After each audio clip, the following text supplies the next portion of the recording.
საქართველოს პრეზიდენტმა დღეს საქართველოს ეროვნული მუზეუმის გალერეის განახლებული შენობა გახსნა. დღეიდან ეროვნულ გალერეაში დამთვალიერებელს საშუალება აქვს პირველად ერთ სივრცეში იხილოს ნიკო ფიროსმანის, გიგო გაბაშვილის, მოსე თოიძის, დიმიტრი შევარდნაძის, ლადო გუდიაშვილის, ელენე ახვლედიანის ფერწერული და გრაფიკული ნამუშევრები. დღესო პრეზიდენტმა სიმონ ჯანაშიას სახელობის საქართველოს ეროვნული მუზეუმის განახლებული შენობაში არქეოლოგიური საგანძურის გამოფენა გახსნა.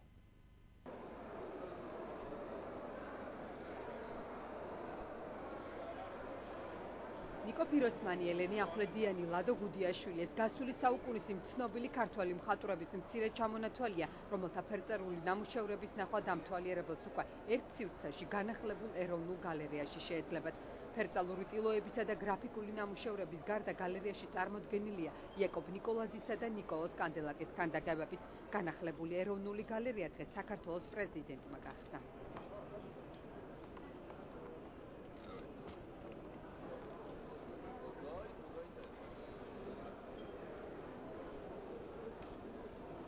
იყო ჟამი ქვების გაბნევის და არის ჟამი ქვების შეგროვების. ახლა ჩვენ მოახერხეთ მათ შორის ბევრი მოპარული ნამუშევრების დაბრუნება. თქვენ გახსოვთ, რომ ამ 2 წლის წინ თბილისში რადიკალების მიერ მიტინგების ასაგორებლად და ეგრეთ წოდებული მუხტის შესაქმნად ერთ-ერთი მთავარი საბაბი იყო, რომ სააკაშვილო მოიპარა ფიროსმანი მუზეუმიდან. მოიპარა იღლიაში ამოიდო ღამე ბოროტი პრეზიდენტი შეძვრა სადღაც უკან პყარებიდან მუზეუმში იღლის ქვეშ ამოიდო და წაიღო და მოიპარა. მაგრამ სინამდვილე იყო ის, რომ თითქმის 200 ნამუშევარი ფიროსმანის 10 წლეულების განმავლობაში არავის არ უნახავს, იმიტომ რომ იყო საცაებში, იმიტომ რომ ჩვენ არ გვქონდა მუზეუმი მისი გამოსაფენი. და აი ამას რასაც უყურებთ უკან სამ ფიროსმანს, ეს არის ფიროსმანები, რომელიც ჩვენმა სამართალდაცვამ ორგანოებმა დააბრუნეს მოპარული, მართლა მოპარული წინა წლებში და დაუბრუნეს ქართულ ხალხს. და ეს პროცესი რა თქმა უნდა გაგრძელდება. როგორც ეს მუზეუმი იყო დამწვარი, ეს იყო სამოქალაქო ომის ერთ-ერთი მსხვერპლი. და მისი განახლება არის ერთ-ერთი ძალიან მნიშვნელოვანი სიმბოლო იმისა, რომ საქართველოს აღარასდროს აღარ უნდა დაბრუნდეს არც სამოქალაქო ომის ორმტრიალში, არც რაიმე სახის არეულობებში, რამე სახის სამოქალაქო დაპირისპირებაში, აღარასდროს აღარ უნდა აცდეს თავის ცივილიზაციის, კულტურისა და დემოკრატიის განვითარების ისტორიულ გზას ამ გადაწყვეტ ეტაპზე ამ ყველაფრის განვითარების. ეროვნული გალერეა საქართველოს პრეზიდენტის ბრძანებულებით 2007 წელს საქართველოს ეროვნული მუზეუმის შემადგენლობაში გაერთიანდა. ამავე წელს დაიწყო შენობის რეაბილიტაციაც, რომელსაც ქართულ სამშენებლო კომპანიასთან ერთად პორტუგალიური არქიტექტურული ჯგუფი 3 წლის განმავლობაში მუშაობდა. 1898 წელს აგებული შენობის რეაბილიტაციის დროს მაქსიმალურად შეინარჩუნეს შენობის ისტორიული თავისებურებები. შიდა სივრცე კი მთლიანად გადაკეთდა და მოეწყო ახალი თანამედროვე სტანდარტების შესაბამისი გალერეა. შეიქმნა 7 საექსპოზიციო დარბაზი და საგამოფენო სასწავლო სივრცე.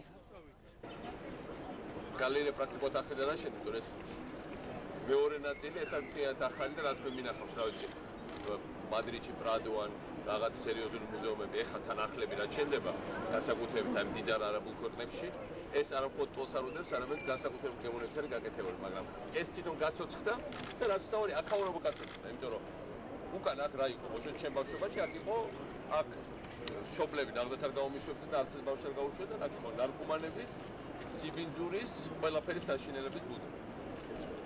ეხლა წარმოიდგინეთ, ეს ამ სიცოცხლის უკან, აქ გაჩნდა სიცოცხლე, ძალიან დიდი პარკი, ძალიან გამწვანებული, ღამე არის თელი ღამე გაჩახჩახებული, განათებული და მე იქით გადადიხარ მეორე მხარეს და იქით უკვე რიყის პარკი. ერთ სიტყვით, თბილისის ცენტრში გაჩნდა ცენტრალური პარკები. ადრე როგორ იყო პარკები, ხო საბრძოლო კავშირში. ხო, ერთხელ კულტურის და დასვენების პარკი. პარკი რა იყო, რომ პარკი უნდა ყოფილიყო სადღაც შორს, აი ვაკის პარკი მაშინ აშენდა ქალაქად.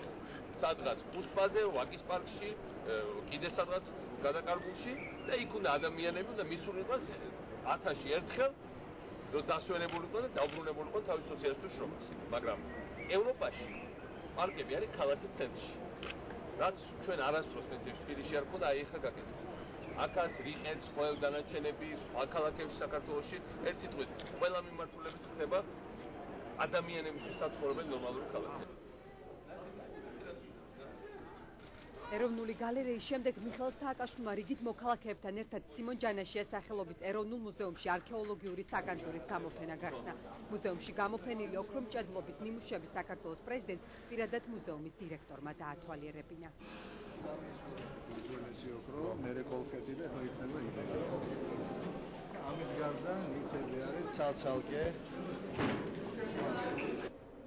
ოქროს ნივთების ისტორია, რომელიც განახლებულ მუზეუმში გამოიფინა სათავეს ძველი წელთაღრიცხვის მესამე ათასწლეულიდან იღებს და ახალი წელთაღრიცხვის მეოთხე საუკუნის ჩათვლით გრძელდება. მათ შორისაა როგორც სამკაულები, ასევე სარიტუალო ნივთები. მუზეუმის შენობასთან ერთად რესტავრაცია მათაც ჩაუტარდათ.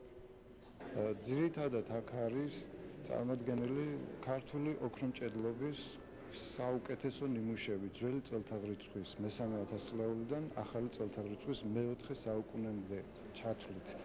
ეს არის ქრისტიანობამდელი ხანა. შემდგომ უკვე სრულიად სხვა ეპოქა დგება, სხვა ეტაპი დგება საქართველოს ისტორიაში. ჩვენ შევძელით, რომ გაგვეკეთებია საერთაშორისო სტანდარტის საგანძური, სადაც დაცულია ყველა ის პირობა, რაც დღევანდელ მუზეუმების მოთხოვნა არის. აქ არის სრული უსაფრთხოება, კლიმატ კონტროლი, აგრეთვე განათების თანამედროვე სისტემა და ჩვენ სიამაყით შეგვიძლია უმასპინძლოთ მსოფლიოს ნებისმიერ სტუმარს.